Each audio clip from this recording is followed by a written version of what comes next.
Poca gente conosce la terra di Lincia perché è distratta dalla terra di fora.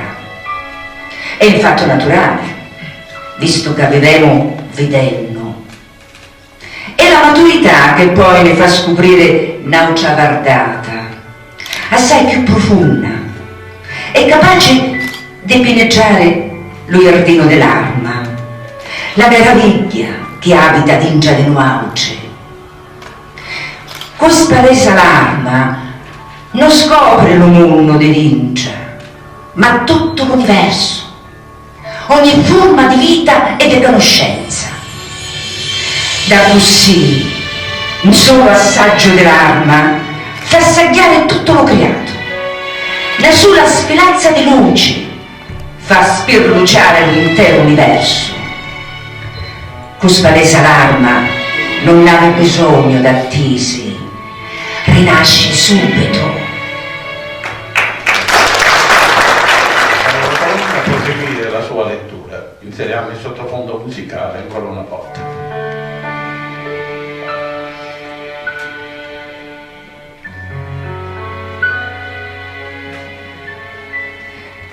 La mia terra di Lincia.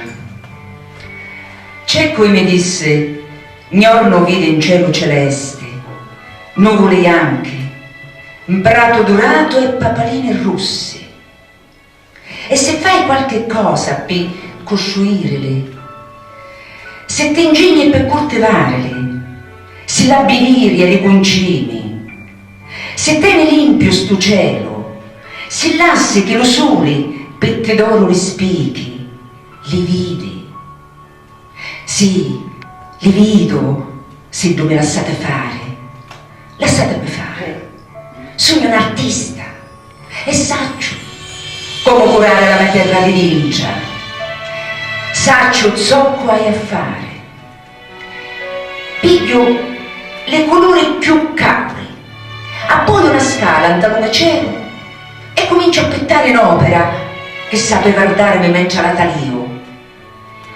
Bianche nuvole creo, do cielo celeste, di sole sperluciate spighi d'oro e rossi papalini, come sangue che corre in talo cuore dello campo, e pitto, chisso con le mie sole mani, una stizza ancora bianco, da lume celeste cielo, e già, te vedo terra mia. Sì, lasciatemi fare, sono un artista, conosco la mia terra di Lincia, i miei colori, lume cielo e lume sole.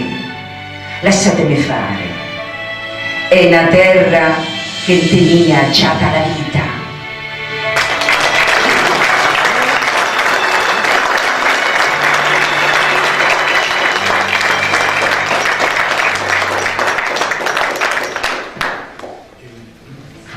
Che intensità, veramente. Qui il testo riceve il merito che è intrinseco nelle parole perché letto veramente con grande passione e con grande professionalità.